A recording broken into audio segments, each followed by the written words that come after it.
This is Fountain Street Church. I find it hard to find the best ones, but somehow, like I said, you'll hear what I'm trying to say even when the words Here, we strive to free the mind, grow the soul, and change the world. Here, there is freedom to doubt and freedom to believe. Here, you can find a house of prayer for all people. The swallow of Jonah. Welcome to Fountain Street Church. Join us on the journey. What a rich assortment of music we've enjoyed this morning. We had the beautiful Bach at the beginning, and then the French music for the offering, and the ensemble that was so eloquent, and the full choir. Now the women's, oh boy. I'm just filled with appreciation for all the different colors and flavors that we can enjoy. I hope you take that with you into the social hall where we have the different colors of all the districts. And don't stop at one, go to several. They make, even though all the M&Ms taste alike, somehow when they're orange, they're different than when they're blue. I don't know why. It's been 2 weeks since I've stood here for a lot of reasons. One is that I get to share this pulpit with Matthew, who is a wonderful colleague, and his voice is a precious and beautiful addition to our worship life here. The other reason was that I lost a friend whose widower wanted me to come and speak a eulogy on her behalf. I've got to tell you, it's very different to take part in a memorial service when you're not the officiant. You actually grieve. And it's a hard and welcome task. I missed the big storms on either side, so I was grateful that I did not have to drive through driving snow, only some snow. And in the meantime, along the way, between the last time I stood here and today, Tucson and Brazil and Australia and Tunisia and Sri Lanka. It's been a long time since I've noticed calamities on 5 continents at once. I came into my office this morning and said, "Do you think we're in the end times?" And part of me wanted to say, "I only wish." But the reality is, and the fact is, that we're just seeing reality without the filters. And the problem with the global world is that it comes right to your doorstep, good, bad, and ugly. And of course, that's what liberal religion has always sought, really. Truth without filters, to take on reality without the crutches of assumptions or the comforts of presumptions. I like to remind people, when you become a part of a liberal church, I'm not guaranteeing you'll be any happier at all, and probably you'll be less happy, but you will be more alive. And that's a real question, because as Thomas Gray points out in his ode on a distant prospect of Eton, at the very end of which he says, "Where ignorance is bliss, 'tis folly to be wise." I disagree. I think it is always better to be wise, even without the bliss. We are those, I believe, who when having to choose between ignorant bliss and sad wisdom, will choose sad wisdom every time.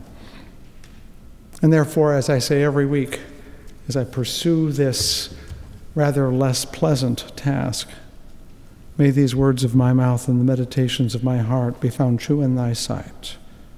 True, O thou who art my rock and my Redeemer.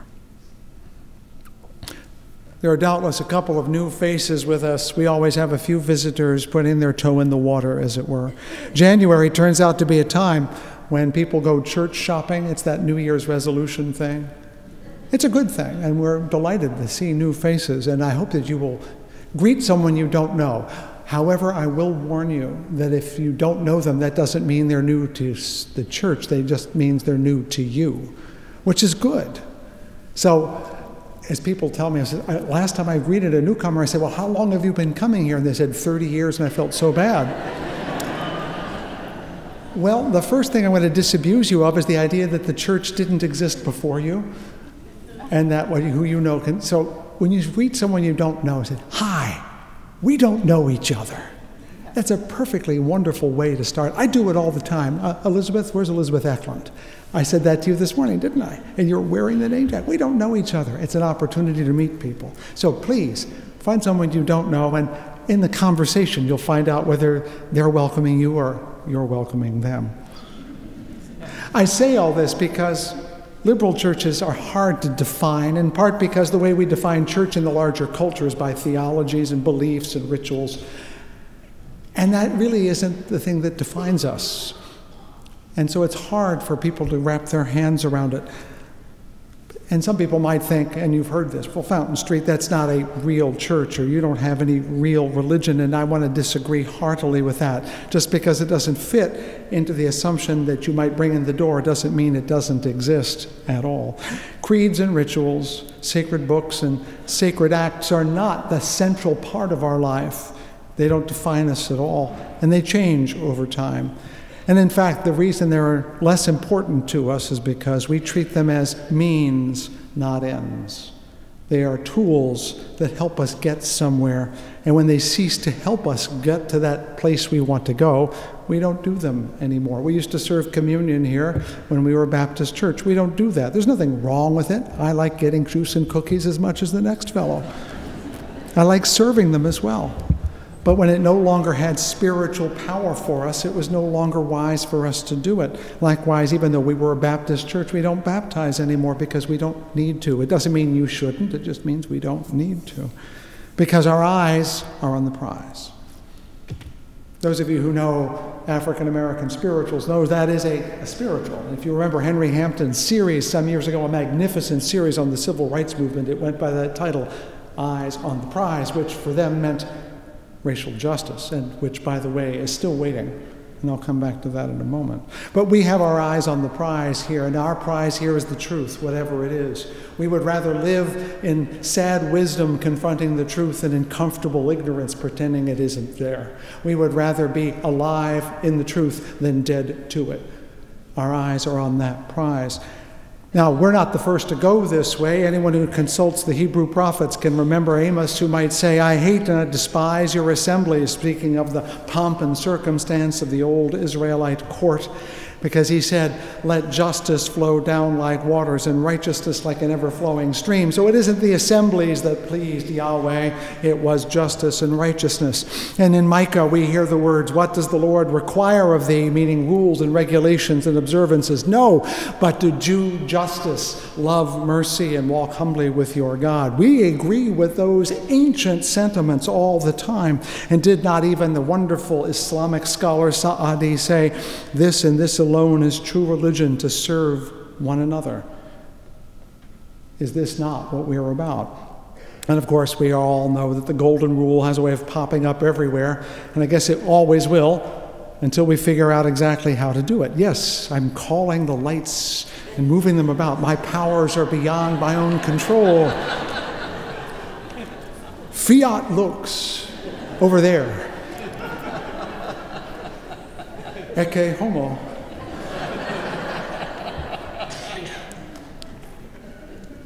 Liberal religion tries to remember the difference between means and ends. And it says that the ends matter, that our eyes are on the prize. But it is a mistake to assume that just because we do not emphasize creeds and rituals and practices that there aren't any, that you can just do whatever you want. This is not a libertine church, even if it is a liberal church. We may not have particular rituals you have to attend or particular practices you have to abide by, but we do have disciplines. And the trouble is we don't name them nearly enough, perhaps because we don't want to appear like we're telling people what to do, but we hold each other accountable to these expectations, and it's time we remind ourselves of them. I remind you, as I reminded the early worship service, that the word discipline sounds harsh, but it's related to the word disciple, which means student. That when we wish to become students of the truth, we must follow a certain discipline. We must follow certain practices of self-organization if we wish to find the truth. And I've said to you before that there are 4 disciplines I can find in liberal churches, and they're not often named, so I'll name them for you. One of them is worship, which you heard about last week. One is study, which I'm mentioning this week, and the other 2 are service and sacrifice, and those are the other 2 Sundays in January. Now, we can figure out, if you know our general mission here to free the mind, grow the soul, and change the world, that worship is a grow the soul moment. That's where you're here to kind of expand your soul, to feel a little more at home in the universe and in yourself. Study is that free the mind part. We'll talk about service and sacrifice in another couple of weeks. So they're connected. I wanted you to know that. But I want to talk about study as a spiritual discipline, not just as an academic discipline, because it has two purposes. If you're in school, your purpose in study is to acquire knowledge, correct? To learn how to read and write, how to balance books, or at least do some rudimentary arithmetic, to learn about American history or biology. Spiritual study includes taking in knowledge, but it's not about just taking in knowledge. The other is about losing false knowledge. This is very important. The early American humorist Josh Billings once said, "The trouble with people is not that they don't know, but what they do know that just ain't so." We all carry around a number of illusions. We don't know they're illusions, otherwise we wouldn't have them. Assumptions. When we see them in other people, we call them biases or prejudices or even bigotries. But when we have them, they're the truth, correct?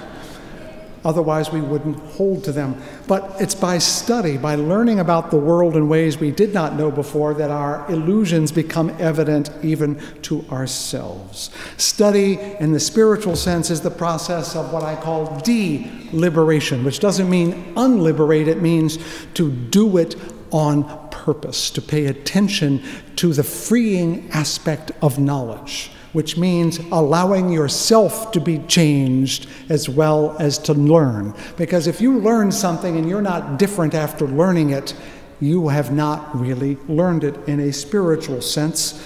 As you know, at the top of your order of worship, there is a phrase from the wonderful poet Adrian Rich, who said, "No one ever told us we had to study our lives."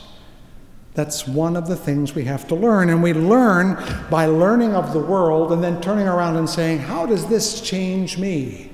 How does my knowledge of the world change me in the world? And that's the spiritual discipline of study as opposed to the mere act of learning. The spiritual discipline of study is acquiring knowledge and then applying it to yourself. And of course, this all sounds very abstract, so let me give you some examples from one of the poorest spiritual students I know. That would be me. Because as they say, you're going to learn the same lesson over and over until you get it right. I'll let you figure out what lessons you had to learn. For example, I had some spiritual learning given to me about a year ago when I was traveling in Istanbul, a wonderful city. And it was the first time I truly stepped outside of the Euro-Western Christian environment.